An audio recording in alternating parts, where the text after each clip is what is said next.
My favorite resorts just in general that cook food are ones that do a really good walleye fish fry.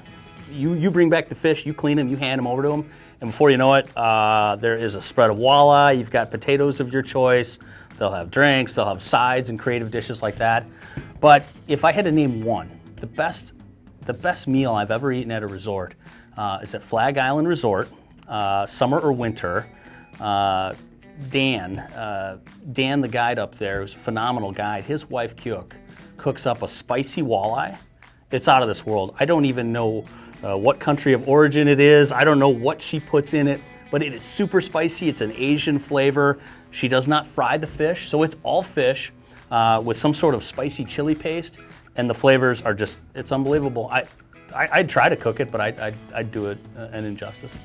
You know, I fish so much that most of the places I stay at, I miss the meals. So, you know, so I'm eating hamburgers at the bar.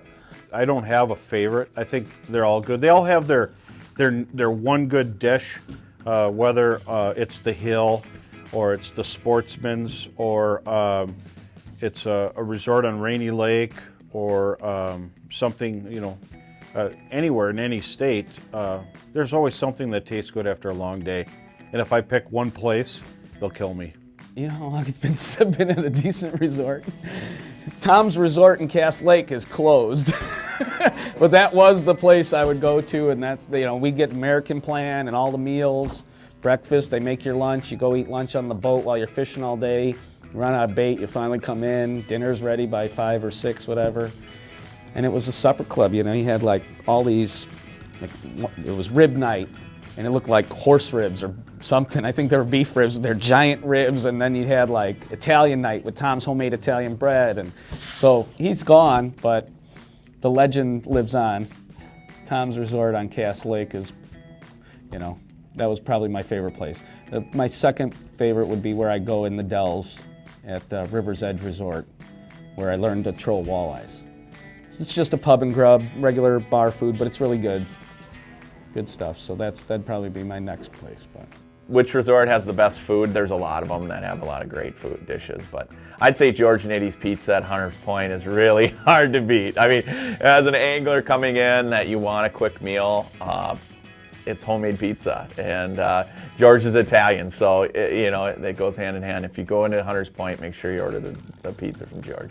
It's mugs and walk-on. Portobello Fries, man. Like, I'm a sucker for them. You know, I know Lake of the Woods has got some phenomenal places to eat at. You know, I know Wigwam in the day, Tom Briggs had an unbelievable amount of great food. Bring your fish in, get them cooked. They were with a real light batter. It was good. Artisans, kind of over towards that War Road area.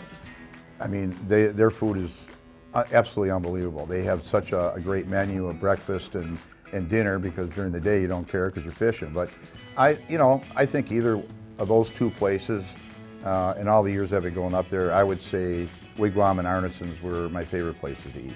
I think that there's a lot of good dishes in a lot of different resorts for a lot of good reasons. Some of them are based upon the fact how hungry I am when I get off the ice. That can have a lot to do with how happy I am with that meal, because I'll come in there pretty happy. But generally, as a rule, I think at least near my hometown, Trappers Landing on the south shore of Leech Lake has some pretty stellar victuals when it comes to it. They got a guy that does a Chinese night there that is unlike anything you've had in the world of ice fishing. It is not what you'd consider common, but it's certainly a treat if you're able to get there.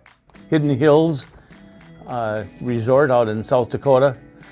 They have, you know, prime rib one night and ribs the next night and steak the next night, and I happened to be there for two sessions in a row, and then it started over. I had to have prime rib and ribs and steak again. So, you know, hard to beat one of these conclusive resorts out in the Dakotas. You know, I got a disclaimer here, okay? I've never been a good judge of food. I can hardly cook myself. I'm just happy if it's warm. I'm like a seagull where I have to rely on everybody around me to feel sorry for me. And so I've eaten everything you can imagine on the road. So here's my rule of thumb. When I'm on the road, which I'm on the road all the time, I try not to ever eat at McDonald's or Arby's or something that you can eat at home. So I try to eliminate all the fast food stuff. And usually the only thing that I can find good for me to eat is a banana at a gas station, because I'm so sick of gas station food I can about puke. And so if I can just order anything off the menu that's different that I can't get at home, you know, I go for that. I mean, if I had my way, I'd just like something like tuna casserole or something. But yeah, I mean, just I've been on the road so much for so many years, you know, as far as fishing stuff. I can't even remember all the lakes I fished, and I've had great food and great company and great meals everywhere, and I don't even know. I'm a meat eater, I know that. I'm a carnivore. Eat a steak when I can. Other than that, it's a blur. I don't eat at resorts that much either, you know. And when I do, you know, I'm talking until my food ends up in a box.